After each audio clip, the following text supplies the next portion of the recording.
What is going on, guys, and welcome back to my channel. First of all, I just want to say thank you for tuning back in. The last two videos was my way finally to produce more content again. It had been a little tough keeping up with all that video editing that takes up the most time for me, so it really is hard to balance all these different platforms. But I am here back again to provide you with as much content that is helpful and valuable to your barbering career. So the thing with barbering is that tools are always updated, so there's always new things that we are learning. So in this video particularly, I will be going over the different types of blades. I will be talking about the Custom FX clipper today and using those as examples to show you guys the differences between fade blades and taper blades.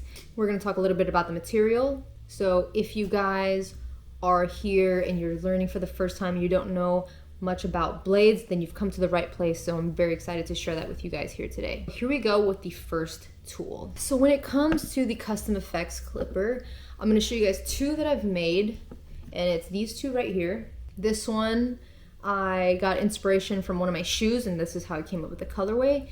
And this one is closer to Wolverine. I thought it would be cool to do one after a character, so this was my first one I actually made. And there's two different things that are on here, and that is the types of blade. One has a different blade and this one has another type of blade. And these are the two that I will be demonstrating to show you guys the difference between the two blades. So in this first one, I'm going to talk about the fade blade because it's something that I've used a lot longer. So whenever I teach any classes, one of the most important key things that I always introduce to people, whether it's new learners or more advanced learners, is that tools evolve, so you still have to learn new things about each of them. Every single year, different things come out and different types of blades, because every clipper company, when you stretch the blades out, they're not going to be the same millimeters. Some stretch further, some stretch shorter, but as long as you know the fundamentals of going from point A to point B, it won't matter how far this stretch needs to be. Because fade blades are super popular in the barbering industry, a lot of people prefer fade blades because they run flatter, and I'm going to explain that to you right here. So go ahead and look at this blade. Now if you look at the top of this blade, it's pretty flat, right? There's not a lot of ridges other than like the little teeth right here. But as far as this surface, it's pretty flat and leveled. Now you bring in a taper blade. Now looking at it from both, you can tell one has more ridges, which is the taper blade here. So when you look at both of these from the side, you'll notice that the white clipper has more of a beveled edge, correct? This part right here, that's gonna be an assist C-scoop to how you already work. And why a lot of people like it is because it helps leave the blend a lot smoother. For the longest time, I was only using fade blades. It was just something that a lot of barbers preferred because it was more of like a true to size cut. So as you're cutting your fades and you're trying to get certain, graduation within the haircut, the fade blade being so flat, you can completely control how tight and how much of a graduation you want to create on somebody's head shape. Now with the taper blade, it's going to be a little bit of an adjustment because the taper blade has that bevel. So you just got to get used to scooping further in or further out depending on what you're trying to achieve on the haircut. But when it comes to doing something as simple as possible, something that I always teach is I try to go the most efficient way and the road that has less errors. And so for me, that is the plastic guard system. I know there is a range of people who prefer metal detachable blades, but for the certain styles that I do, and I have used those in the past, they weren't the easiest to adapt to for certain things. Like if I'm trying to create a lot of weight, I felt like I couldn't pick up as much detail with the metal detachables versus a plastic guard system, which you have an entire range. And what I mean by that is not every clipper comes equipped with a lever like this. There are metal detachable clippers I'm sure you've seen, like an Oster 76 or an Andis BGR, where it's just blade only with no lever. So everything is based on just how you level it with a comb, usually clipper over comb. How you level that is going to determine what kind of density that you're creating, what kind of shape that you're creating. But having a plastic guard system, the first thing is that it's a way cheaper process. Replacing plastic guards over time is usually runs about 20 bucks for a pair versus like metal detachable blades, you probably have to pay about $20 to $30 per size. So using the plastic guards on here has been the easiest for me because of the system that it has. So if you follow every single guard step, and this is for people that are barely learning that need that practice, if you get used to building that system, step by step with the right guards, it'll make sense to where then you can start skipping guards and you can do shortcuts through like your work. But in the beginning, how I always explain it is usually the long way of doing it, to follow every single step so that you understand how to go from point A to point B. And then after that, you can break it any way you want and be able to skip a half guard. You can skip the one guard. Like a lot of people do the skip guard type of techniques. And I still do those today. It just depends on what kind of haircut I want to do it on. But you eventually find a rhythm for what you're trying to do. And then depending on what kind of hairstyle you're getting, you'll have a different system for each depending on the technique that you're trying to use. And that's the cool thing about barbering, is that there's so many different kinds. And I always suggest this to people, don't try just one technique. Try as many as you can, because you're gonna get faster when you find the right one that works for you. And that's another thing too that I get, people have asked, like, how do I speed up my haircuts? And to be honest with you, the way that you're gonna get more comfortable is not by speeding through the haircuts, but how much you understand the cut. For me, I don't necessarily try to cut the fastest because I feel like I lose the details as I'm going. I definitely am one of those barbers that take a little bit longer, but I just feel like for me, that's what works because I love the details on different cuts. And I just want to make sure I get everything the best that I can before people walk out. The plus side of taking your time is that you will build that technical eye to start seeing things better. And when you see things better, you're able to fix haircuts while they're in front of you versus doing it, then walking away, and then you see all these flaws because the light's hitting it at different directions. That's why speed for me is not something I focus on.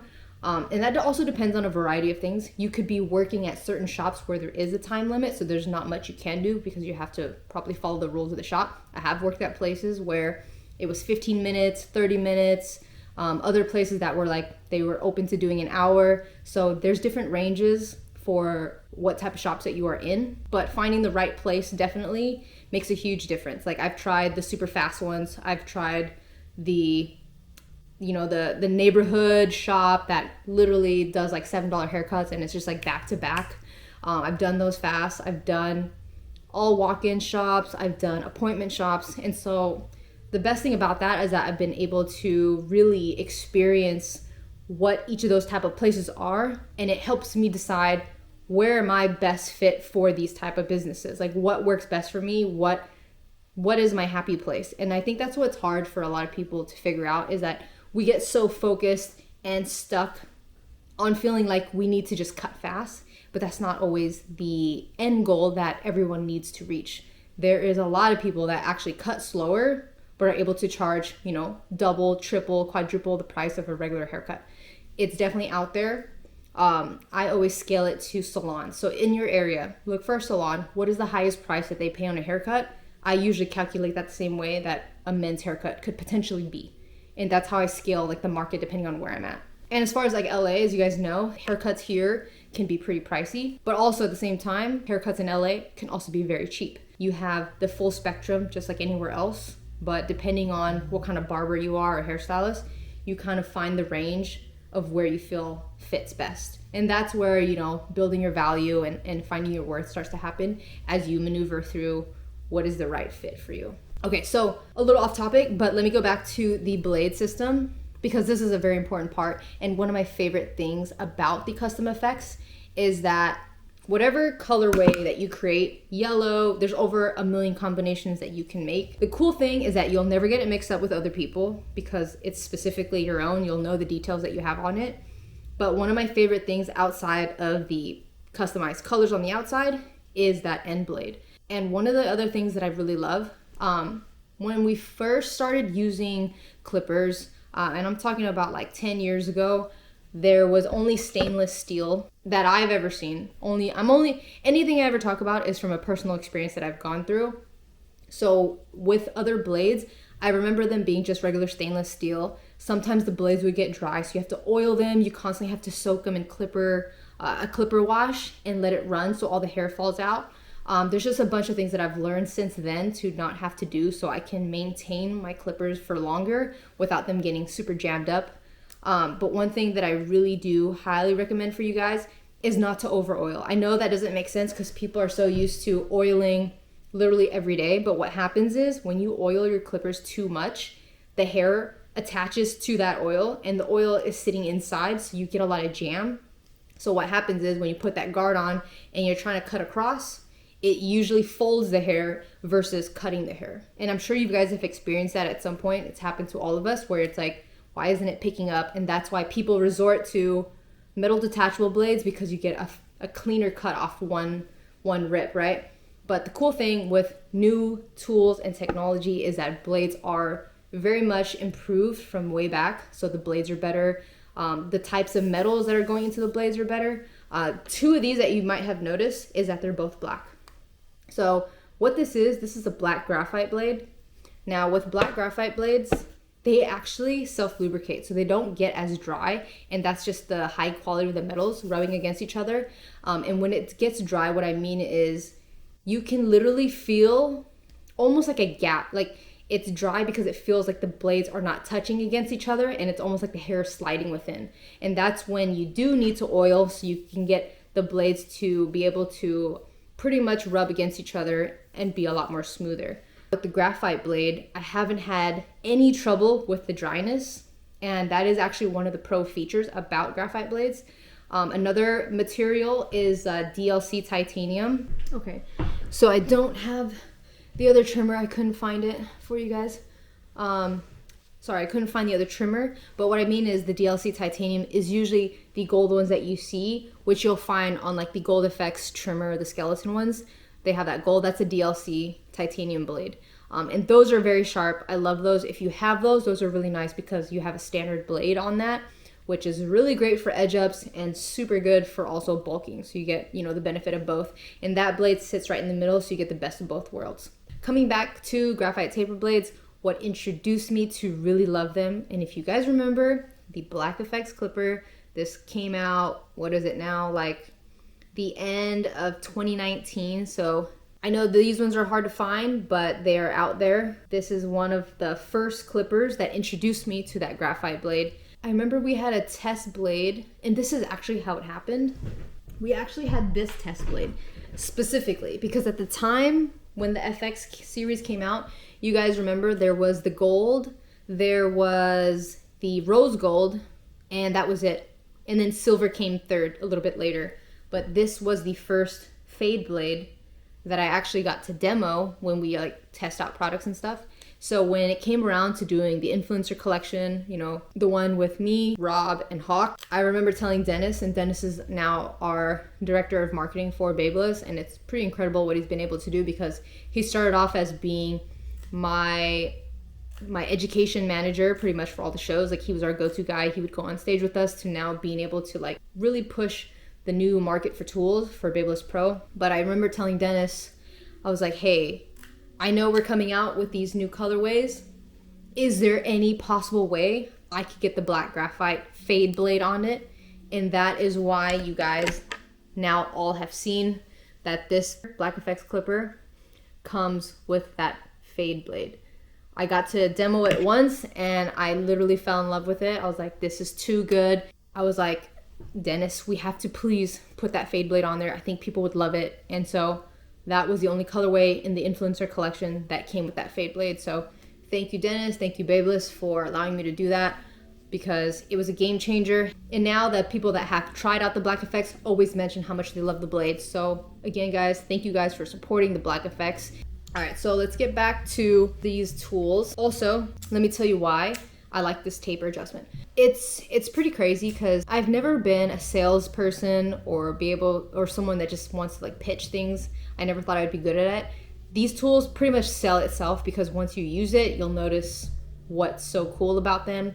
The improvements in the technology, it was an easy sell for me once I started using them, and especially the newer things that we started creating. It took a long time to get to that point to get a good trimmer, a good foil shaver even. So once we got that foil shaver into our collection, it was almost like the whole Babyliss setup was finally complete. And I've been with the company from the first couple tools that we had that were a struggle, but we've come a long way working together, and them listening to our feedback, and then also everyone that's testing them out in shops all over the US.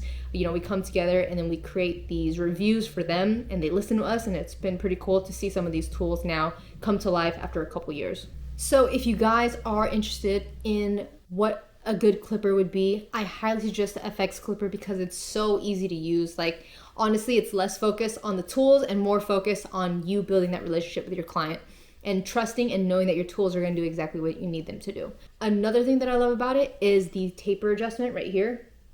If you guys look at this, there's 5 little notches and it all clicks into place just like this. You can feel it. So what's cool about this is that you will always be consistent with all your cuts because everything has its place, and that's what makes it so easy to use. So as you go through this system, 1, 2, 3, 4, 5, let's do the long route, right? Because you want to learn everything you do, and then you can break the pattern and create your own kind of rhythm as you cut. But when I first started cutting hair, that was one thing that I really stuck towards, is that I worked in a typewriter motion step by step until it was like fully in my brain, and also building my muscle memory to getting used to working in that way. And then I started to be able to like skip a couple steps. So instead of using all 5 of these, I would use just the first one, the middle one, and then all the way close. So you get to skip around. So that's what it is when you're learning it, is to follow each of those steps, because they're really going to guide you to make sure you have really great consistency in your blend. And that's what's going to overall be the cleanest effect at the end when you're trying to get like a nice seamless fade. Following your steps, being really on top of your movements, making sure you're not doing this. And this is another thing that I notice that people do. So say I'm cutting hair, right? And you cut with one hand. Most people do. I actually cut with 2 hands. So this is what happens when I'm cutting. When I'm cutting hair, it always comes back down to the same place. This helps me find some consistency. But others, for example, and this is where you have to be aware of, because if you are that person, this is what's really going to help you. So if you're cutting with just one hand and you're doing this, just make sure you're watching to make sure like your movements are consistent. But if not, look at this. If I'm using this like flicking motion, you can tell that it's kind of going all over the place, right? And sometimes it's those little small minimal movements that create that choppiness in your fade. And you got to be careful too, because when you are cutting this way, you could be corner cutting and not realizing that you are corner cutting. And corner cutting is going to give you that complete slice, like a little cut into the haircut. So just be aware of that when you are fading. And I promise you, it'll improve the way that you work, because you're going to be a lot more conscious of every single step you take. And sometimes people don't even know that they're doing it. So now that I'm telling you this, I hope that you guys think about kind of like your current steps and wonder, are you moving in certain motions that are consistent all the way through? And we'll talk about that in future videos on like different guidelines and that kind of stuff. But I hope you guys found this video useful and that it makes sense between why people prefer fade blades and taper blades, you know? So let's recap really quick. Fade blade, flat, runs tighter to the scalp. It's true to your movements because the blade is completely flat. And then you got your taper blades, which gives you a softer finish because you got that nice little bevel. So it's like an assist to already your C-scoop motion, versus the fade blade is going to run completely straight. Also, one last note, one last thing that I want to share with you guys is that I'm still filming on my newest little vlog camera. This is an internal mic, which is it sounds pretty good from the last video I put together. This is the DJI OSMO POCKET number 2. They've made a crap load of improvements. It has really great abilities. It's mainly the sound abilities that I think are really different than the last one. But also, I mean, if you guys are vlogging by yourself, it's literally so small you can put it in your pocket, and that's why I really love it. It shoots up to 4K, which is also really great. And also, I don't know if you guys know this, but this has a really cool tracking feature here, and I'm going to show you right now. So right now it's on my face. And what's cool is if you guys are filming something by yourself, you have this tracking feature that allows it to follow you, which I think could be a really cool feature for a lot of you guys that are, you know, filming by yourselves. And if you move suddenly a couple different ways, then you have something like this that can help you track it for you, which makes it look like there is a rig that's moving, but actually it's not. It's just the little video camera. And also, here's a really cool feature. Right now, you're watching me on this little wide angle lens that they also give you when you buy the creator combo. So check this out. This is with the wide lens on it, and it's the cutest little magnetic lens that you've ever seen. But check this out. So here is the full screen. This is the wide angle. And then when you take this off, it kind of brings it up a little closer. So let's put this back on. It widens out a little bit, and then when you take it back off, it comes up a little closer. And look how cute this is. This is how small the little lens is. It's magnetic and it fits right on it. It's a pretty cool case. I'll do another video kind of highlighting this product, but so far so good. I think you guys like the audio. I think it sounds pretty well for some of you guys that have watched the last video. So yeah, that will be in the description. I love gadgets, so I'm always trying to upgrade to the newest things because it's adding more to your creativity. It's allowing your imagination to just bring the everyday things that you do into life. And that's an important part as a barber, as you work into social media content and marketing for yourself, for your personal brand, or you end up working for other brands. This is a really great way to kind of like really utilize yourself and bring out your qualities in the highest format. Because what you can do on a phone is great, and there's a place for that too, but to be able to get, you know, cooler captures of other things that you do for your work, I think can help you stand out among a sea of so many people. So we'll do another video on that in the near future. I can help you guys maybe build some tips and things of what you can do to really elevate yourself to, you know, start building an online presence, because it literally can change your life. And I've seen it happen this year where people have grown tremendously on certain platforms, and it could literally change the way you live. So again, guys, if you found value in this video, please make sure to hit the like, leave me a comment, tell me what you liked about this, tell me what I should do in the future. I'm open to all types of feedback, bad or good. Like, I'm pretty good at taking any of that. So feel free to leave anything that you want into the comment section. It means a lot to me. I always read them, and I try to always give back a super in-depth answer to all of your questions. So again, guys, thank you for your support. I appreciate you, and I'll see you guys next time.